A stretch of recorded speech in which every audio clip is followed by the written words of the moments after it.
ပေါင်းရမဲ့လူနဲ့မပေါင်းရမဲ့လူဒီနှစ်ခုကအရေးမကြီးဘူးလားသိကိုအရေးကြီးတယ်တဲ့ကိုလူဘဝမှာအောင်မြင်တိုးတက်ဖို့အတွက်ဘဝခရီးကိုဖြောင်းဖြောင်းတန်တန်ရှောက်လှမ်းနိုင်ဖို့အတွက်ဆက်ဆံရေးအသိရည်လူဆိုတာ society ထဲမှာနေတဲ့တတ္တဝါမျိုးဖြစ်တဲ့အတွက်ကြောင့်အပေါင်းနဲ့အသင်းနဲ့ဒီလိုနေတာကိုအဲ့လိုနေတဲ့အခါမှာအပေါင်းအသင်းဟာသိအရေးကြီးတယ်အပေါင်းအသင်းကြောင့်လည်းကောင်းသွားနိုင်တယ်အပေါင်းအသင်းကြောင့်လည်းထိခိုက်နိုင်တယ်ပေါ့မကောင်းတဲ့လူနဲ့ပေါင်းသည့်အတွက်ကြောင့်မကောင်းတဲ့ဟုတ်လားအပုပ်နဲ့ထွက်တာပေါ့ကောင်းတဲ့လူနဲ့ပေါင်းလို့ရှိရင်ကောင်းတဲ့ရင်ကျွဲတာပေါ့မြတ်စွာဘုရားကရှင်းရှင်းလေးဥပမာပေးထားတာနော်ဥတိမစ္ဆံကုသခေနယောနရောဥပနရှတိ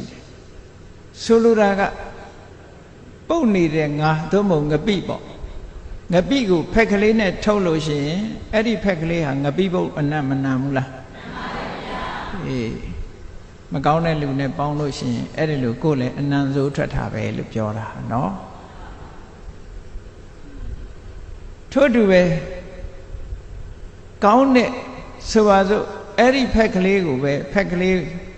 စပယ်ပန်းလေးထုတ်လိုက်တဲ့ဖက်ကလေးဆိုရင်ဖက်ကလေးကငကောကအနတ်မရှိပေမဲ့လို့စပယ်ပန်းထုတ်ထားတဲ့ဖက်ကလေးရောမမှွေးဘူးလားမှွေးပါဗျာအေးသူတော်ကောင်းနဲ့ပေါင်းလို့ရှိရင်အ ਨੇ ဆုံးရတဲ့အကျိုးကအဲ့ဒါလောက်လေးတော့ရတယ်ပေါ့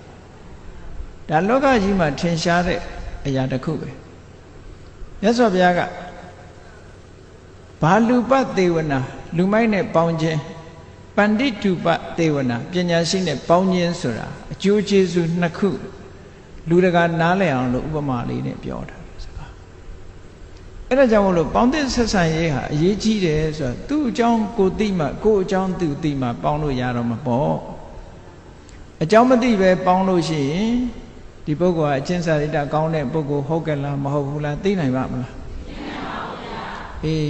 မြတ်စွာဘုရားကဒီသုတ်တံမှာအချက်၄ချက်နဲ့ဟောထားတာကိုကြည့်ကြရအောင်သူ့အကြောင်းကိုအကြောင်းဆိုတာကိုလည်းပါတယ်သူလည်းပါတယ်ပေါ့မြတ်စွာဘုရားဟောထားတာသူ့အကြောင်းကိုအကြောင်းသိဖို့ဘာလို့လဲတဲ့အဲ့ဒီမှာတံဝါသေနတိလံဝေရိတပါဒီစကားလေးကိုမှတ်ထားတံဝါသေနဆက်ဆံပေါင်းသင်းကြည့်ခြင်းဖြင့်တိလံကိုခြင်းတရားကိုဝေရိတပံသိနိုင်တယ်တူအကြောင်းကိုသိခြင်းလူတယောက်ရဲ့ကိုခြင်းတရားကောင်းမကောင်းကိုခြင်းတရားကောင်းမကောင်းကိုအပေါ်ယံကြည့်လို့သိမလား